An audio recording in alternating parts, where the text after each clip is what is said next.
नमस्कार, बिज मनी की इस एपिसोड में आपका स्वागत है। आज का टॉपिक है बेहद खास। टेक्निकल एनालिसिस क्या होता है, चार्ट्स कैसे पढ़े जाते हैं, ट्रेड कैसे निकलता है। इन तमाम मुद्दों को आज के टॉपिक में हम टच करने जा रहे हैं। और जिस वीडियो का आपको बेसब्री से इंतजार था वो आ गया है। टेक्निकल एनालिसिस पे एक वीडियो हम आज लेकर आए हैं आपके लिए। और मेरे साथ इस समय रौनक मुंद्रा जी ज्वाइन कर रहे हैं, फाउंडर हैं www.pileofwealth.com से। रौनक जी नमस्कार, स्वागत है आपका बिस्तक पे। नमस्कार रजत जी। सर आज हो आप हमारे टीचर, और पिछली बार आपने डेरिवेटिव्स बहुत ही बेहतर तरीके से बताया था, ऑप्शंस क्या होती हैं। लेकिन अब हम टेक्निकल एनालिसिस की क्लास ले रहे हैं। और उसमें सबसे पहले तो ये बताएं, टेक्निकल एनालिसिस होता क्या है, इसकी क्या इंपॉर्टेंस सर सबसे इम्पोर्टेंट चीज मार्केट में ये कहा जाता है कि प्राइस भगवान है, भाव भगवान है। तो उसी के मद्देनजर अगर आप देखो तो कभी भी न्यूज आती है तो न्यूज के पहले कितनी बार प्राइस या इंडेक्स या स्टॉक ऑलरेडी अप मूव में चला जाता है या डाउन मूव में चला जाता है इन टर्म्स ऑफ एंटिसिपेशन कि भाई आगे आने वाली न्यूज है या आने वाली चीजें हैं, उसके पहले ही प्राइस मूवमेंट आना चालू हो जाती है।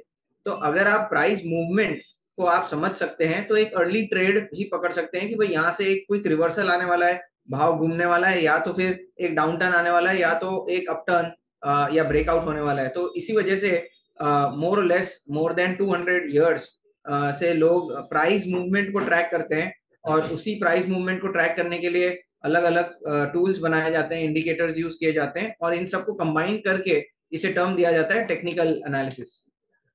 अच्छा, लेकिन फिर ये चार्ट्स क्या अलग अलग तरीकों के होते हैं? अगर आप कुछ चार्ट्स हमारे साथ शेयर कर पाओ तो पता लगे कि हाँ, किस तरीके के चार्ट्स रीड करते हैं टेक्निकल एनालिस्ट।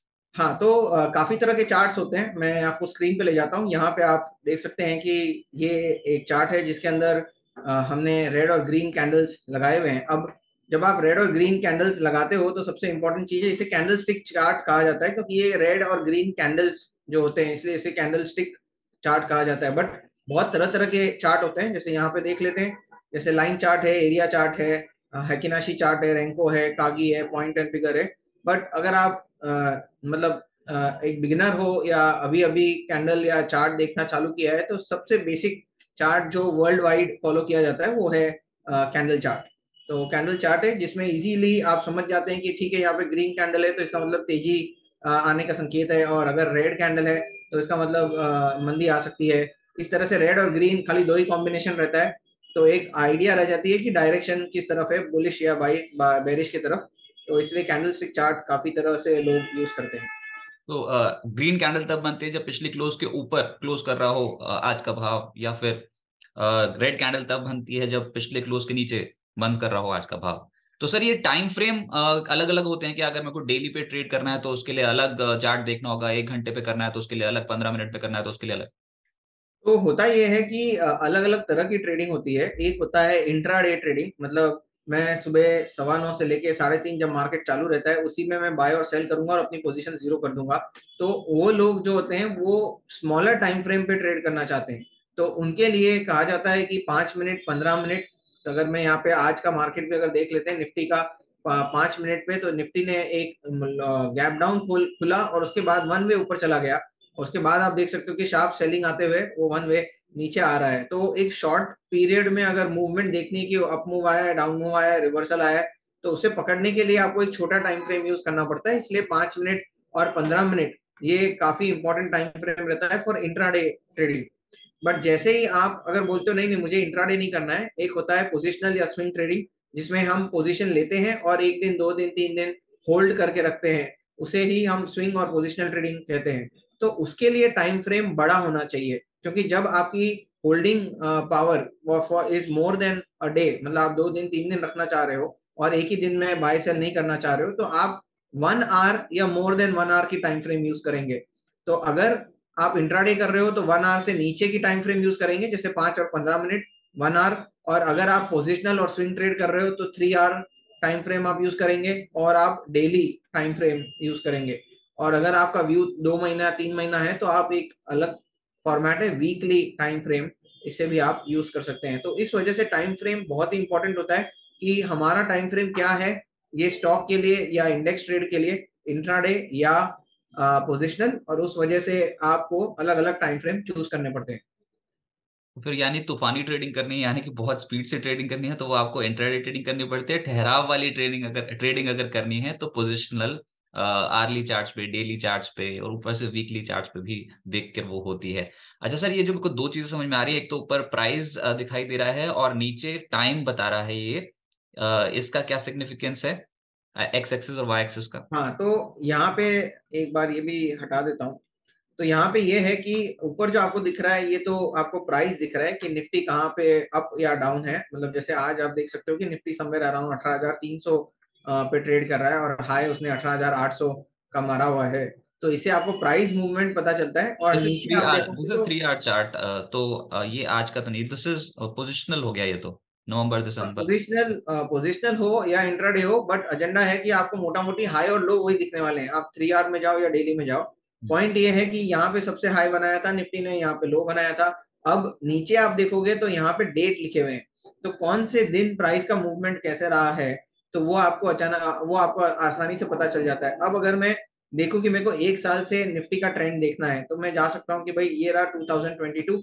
वहां से आप देखोगे तो ठीक है, यहाँ से निफ्टी नीचे आया, ऊपर गया, वापस नीचे आया और यहाँ पे लो बनाया। और उसके बाद आप देख सकते हो कि निफ्टी ने एक अच्छी अच्छी रफ्तार पकड़ी है ऊपर के तरफ towards the last 6 months of the market. तो लास्ट 6 मंथ्स में अब ट्रेंड चल रहा है और उसके पहले के 6 महीने में मोटा मोटी डाउन ट्रेंड या साइडवेज में था, बट अभी फिलहाल बुलिश मोड में मार्केट चल रहा है। और यहाँ पे नीचे आपको टाइम फ्रेम मिल जाता है कि कौन से दिन कौन से महीने किस तरह से प्राइस मूवमेंट रहा है, और ऊपर एक प्राइस आपका प्लॉट हो जाता है। तो इसी वजह से लोग प्राइस वर्सेस टाइम प्लॉट करके एनालिसिस करते हैं। अच्छा, तो ये यही होता है, down trend, up trend, sideways trend, यही बात होती है कि इसी को आइडेंटिफाई करते हैं टेक्निकल एनालिस्ट? सबसे इंपॉर्टेंट चीज ये रहती है कि आपको ये आइडिया रहना चाहिए कि मार्केट तेजी में है कि मंदी में है या मार्केट साइडवेज है। क्योंकि होता ये है कि अगर मार्केट तेजी में है और मैं अगर सेल अपॉर्चुनिटी, यहाँ पे सेलिंग अपॉर्चुनिटी ढूंढता रहूंगा हर जगह पे, तो मैं उसमें पैसा नहीं कमा पाऊंगा। तो राइट। सबसे इंपॉर्टेंट चीज ये हो जाती है कि मार्केट मंदी की तरफ है या तेजी की तरफ है, वो आपको पहचानना बहुत जरूरी है। इसे हम कहते हैं कि भाई फर्स्ट आइडेंटिफाई द ट्रेंड, और ट्रेंड मालूम करने के बाद ही आप अपनी स्ट्रैटेजी अप्लाई करिए कि भाई मुझे यहाँ से बाय करना चाहिए कि मुझे यहाँ से सेल करना चाहिए। अच्छा सर, फिर तो एक सवाल ये खड़ा हो जाता है कि देखो, लॉन्ग टर्म ट्रेंड सपोज करो, हमको तो पता है सालों साल का ट्रेंड इंडियन मार्केट्स का बहुत स्ट्रांग है, लेकिन बीच बीच में ऐसे झटके लगते हैं, 10-10, 20-20% के, बहुत बड़ी बड़ी करेक्शन हमने देखी है मार्केट में। तो ये ट्रेंड भी क्या अलग अलग टाइम फ्रेम्स पे देखना पड़ता है क्या?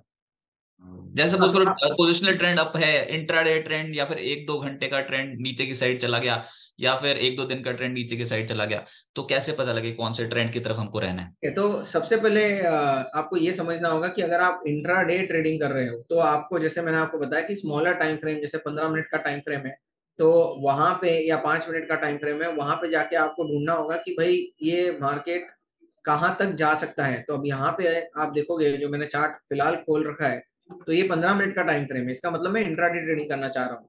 अब अगर मैं इंट्राडे ट्रेडिंग करना चाह रहा हूँ तो मैं क्लियरली देख सकता हूँ कि यहाँ से मार्केट लास्ट टाइम घुमा था, फिर उसने यहाँ थोड़ा सपोर्ट लिया, फिर आप देख सकते हो यहाँ पे भी सपोर्ट लिया, फिर यहाँ सपोर्ट लिया, और मार्केट ने एक बार फुल तेजी कर दी। अब मार्केट वहां से आप देखोगे तो नीचे आते जा रहा है। तो अगर मार्केट यहाँ से नीचे आ रहा है, तो यहाँ से फिर से ट्राई किया उसने ऊपर जाने का, और अब मार्केट फिर से नीचे आ रहा है, तो हमें ये देखना है कि पुराने टाइम, मतलब पुराने डेट के ऊपर जाके कहाँ पे इंपॉर्टेंट सपोर्ट रहा है। तो यहाँ पे एक इंपॉर्टेंट सपोर्ट जोन रहा है निफ्टी का इंट्राडे के परस्पेक्टिव से, और यहाँ पे भी एक देख सकते हैं कि अच्छा सपोर्ट जोन रहा है, और उसके बाद एक बहुत ही अच्छा सपोर्ट जोन यहाँ पर है। तो अगर निफ्टी यहाँ से गिरता है तो हमें पता है कि यहाँ से नेक्स्ट फॉल मोटा मोटी 18,250 तक आ सकता है, फिर 18,133। ये दोनों पॉइंट आपके लिए इंपॉर्टेंट बाय पॉइंट बन सकते हैं, क्योंकि लास्ट टाइम भी वहीं से तेजी आई हुई है। तो आपको यहाँ देखना है कि ठीक है, यहाँ पे मार्केट क्या करता है, यहाँ पे मार्केट क्या करता है, और यहाँ से अगर रिवर्सल ट्रेड बनता है तो यहाँ पे आपको बाय करना चाहिए। तो शॉर्ट टर्म अगर आपको ट्रेड करना है तो आपको शॉर्ट टर्म टाइम फ्रेम पे चार्ट देखने पड़ेंगे। और अगर यही चीज मुझे अब देखनी है कि यार मुझे लॉन्ग टर्म बताइए कि 3 महीने निफ्टी क्या लग रहा है, 2 महीने निफ्टी क्या लग रहा है, तो उसके लिए आपको तुरंत टाइम फ्रेम जो है चेंज करना होगा। तो हमें अब ये 15 मिनट नहीं करना है, सीधा डेली टाइम फ्रेम पे जाएंगे। और डेली टाइम फ्रेम पे भी सेम कहानी है, कोई चीजें चेंज नहीं होती है, मोर लेस वही देखना है कि कहाँ से मार्केट ने काफी इंप्रूवमेंट लिया था। तो यहाँ देखोगे आप, लास्ट टाइम मार्केट ने सपोर्ट या रिवर्सल यहाँ से देखोगे, यहाँ से तेजी आई थी, फिर थोड़ा बहुत यहाँ पे मार्केट ने एक स्टॉप लिया था, यहाँ से फिर से मार्केट ऊपर चला गया था। तो ये एक हो गया आपका एक और सपोर्ट पॉइंट, आपको खाली यही देखना है कि कहाँ से मार्केट रिवर्स हुआ था। यहाँ देखो पे देख ये सकते हैं। अक्टूबर ऑनवर्ड्स कितना स्मूथ नजर आ रहा है सर, अक्टूबर से कितनी अच्छी चढ़ाई हमने चढ़ी, और अगर इंट्राडे में हाँ देखो तो कैसे उतार चढ़ाव हड़कंप सा दिखाई देता है, कभी ऊपर कभी नीचे। तो बस वही है कि ट्रेन में, अगर तेज ट्रेन में सवार हो जाओगे, बुलेट ट्रेन में, तो झटके भी तेजी से लगेंगे, रिवॉर्ड भी तेजी से मिलेगा। और अगर स्मूथ राइड चाहिए तो फिर आपको थोड़ा पोजिशनल ट्रेडिंग करनी पड़ेगी। तो this is what is trend analysis, अलग अलग टाइम फ्रेम पे देखनी पड़ती है। अच्छा, ये आपने नीचे एक आरएसआई लगा रखा था, ये इंडिकेटर्स क्या होते हैं? इनका तो क्या सिग्निफिकेंस है? और ये भी क्या ट्रेंड इंडिकेटर और मोमेंटम इंडिकेटर, बार बार इन शब्द का इस्तेमाल होता है? तो इसमें जैसे हमने अभी तक डिस्कस किया कि भाई चार्ट कौन से टाइम फ्रेम पे देखा जाता है और कौन सा चार्ट देखा जाता है, तो दो चीजें कवर कर ली। अब तीसरा इंपॉर्टेंट चीज ये होता है कि अब मुझे लग रहा है कि यहाँ से मार्केट नीचे जाएगा कि ऊपर जाएगा, मेरे को आइडिया नहीं है। तो रादर देन मैं मेरी एनालिसिस पुट करूँ, तो लोग इंडिकेटर्स यूज करते हैं। तो दो अच्छे इंडिकेटर आप कॉम्बिनेशन के साथ यूज कर सकते हैं। एक होता है ट्रेंड इंडिकेटर, जो आपको ट्रेंड बताता है कि अप ट्रेंड है या डाउन ट्रेंड है। तो मैंने दो इंडिकेटर लगा रखे हैं, जैसे एक है EMA 20 और एक है EMA 50। तो एक ऑरेंज कलर जो आपको दिख रहा है वो है EMA 20। तो यहाँ पे आप देखोगे एक्सपोनेंशियल इंप्रूवमेंट। मूविंग एवरेज मतलब आप 20 दिन की औसत भाव को अगर आप रोलिंग बेसिस पे देखते जाओ तो एक एवरेज खिंचती चली जाती है, उसको बोलते हैं मूविंग एवरेज। वो एक्सपोनेंशियल मूविंग एवरेज आप ले रहे हो। हाँ, तो इसमें आइडिया ये रहता है कि एक ये ऑरेंज लाइन है और एक ब्लैक लाइन है। तो मोटा मोटी जो ऑरेंज लाइन है वो थोड़ा शॉर्ट टर्म पे बता देता है, 1 या 2 वीक में मार्केट क्या लग रहा है। और ये जो ब्लैक लाइन है ये आपको एक ट्रेंड, जो अप ट्रेंड में है मार्केट या डाउन ट्रेंड में, वो पता करता है। फॉर एग्जाम्पल, अगर आप पहले अपन ये देखते हैं कि ब्लैक लाइन क्या बता रही है। जब भी प्राइस अगर ब्लैक लाइन के ऊपर है, इसका मतलब ये बुलिश ट्रेंड अभी तक कंटिन्यू है। अब जब तक प्राइस ब्लैक के नीचे नहीं जाता है, 50 EMA के नीचे नहीं जाता है, तब तक बेरिश नहीं बनता है।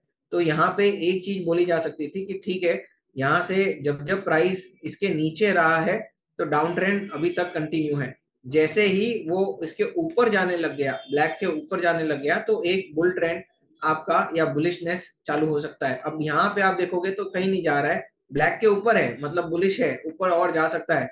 बट अगर वो एक ही जोन में घूमता है तो उसे साइडवेज कहा जाता है। अब साइडवेज ऊपर भी हो सकता है, नीचे भी हो सकता है, क्योंकि यहाँ भी आप देखोगे तो ये साइडवेज हो गया, उसके बाद इसके ऊपर निकल गया, तो यहाँ से फिर से बुलिश ट्रेंड चालू हो गया। अब मुझे बताओ कि यहाँ पे प्राइस जब ब्लैक के ऊपर है तो बुलिश में है कि बेरिश में है मार्केट? बुलिश में ही है सर। करेक्ट। तो एक सिंपल आइडिया आ जाता है कि चलो ब्लैक के ऊपर है तो फिलहाल मार्केट बुलिश में है। बेरिश में कब होगा? बेरिश में तब होगा जब ये ब्लैक के नीचे जाएगा, तो बेरिश ट्रेंड चालू हो जाएगा। तो एक हो गया लॉन्ग टर्म EMA 50, जिससे आपको बुलिश और बेरिश ट्रेंड पता चलता है।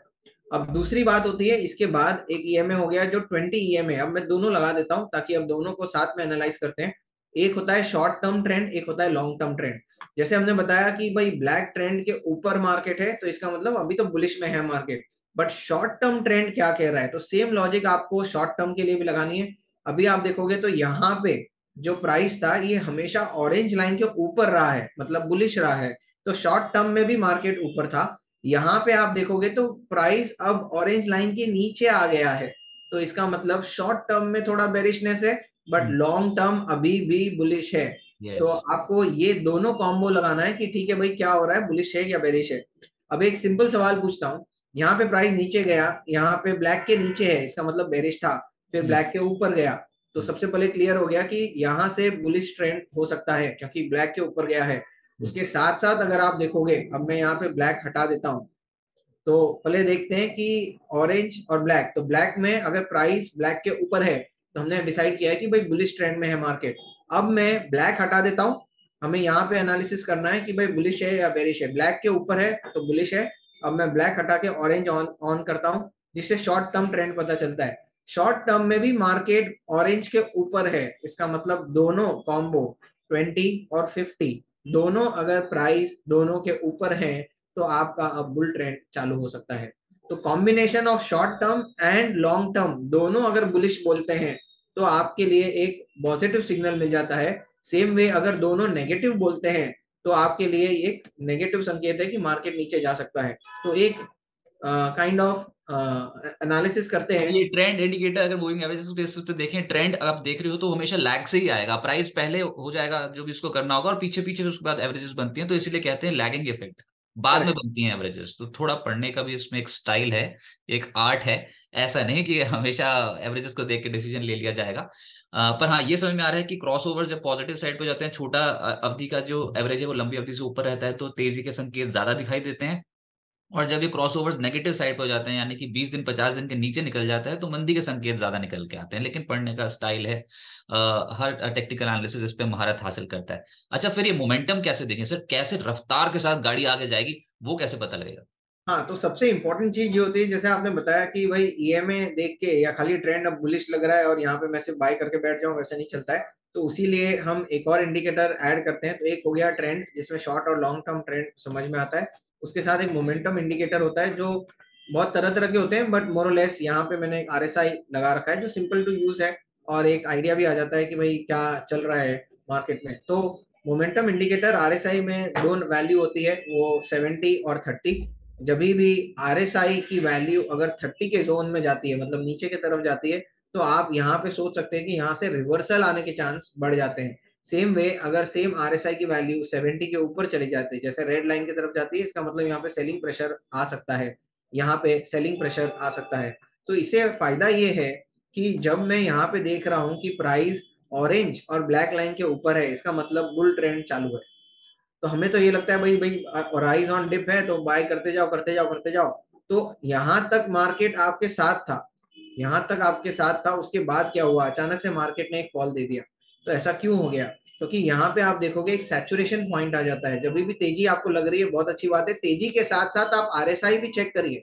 अगर आरएसआई 70 80 90 में है, जैसे यहाँ पे वो 70 80 90 में नहीं था, बट ये यहाँ पे आप देखोगे तो आरएसआई की वैल्यू ऑलमोस्ट 85 तक जा चुकी थी, 83 85 तक जा चुकी थी।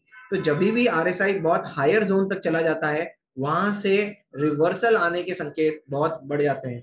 तो सबसे इंपॉर्टेंट ये रहता है कि हर जगह आप तेजी नहीं कर सकते हैं।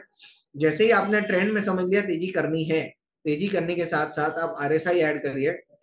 और अगर आरएसआई रेड के ऊपर निकल गया है, तो वहां पे तेजी करने के लिए एक बार आप दो बार सोचिए कि वहां तेजी करनी चाहिए कि रुकना चाहिए।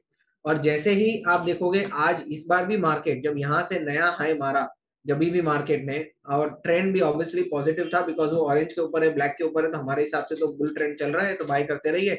बट उसके साथ साथ अगर आप आरएसआई देखोगे तो वो रेड के ऊपर निकल गया ऑलमोस्ट 80 75 टू 80 के जोन में। तो यहाँ पे खतरे की घंटी हो जाती है कि यहाँ पे आपको सोचना पड़ेगा कि हर भाव में आप बाय नहीं कर सकते हो।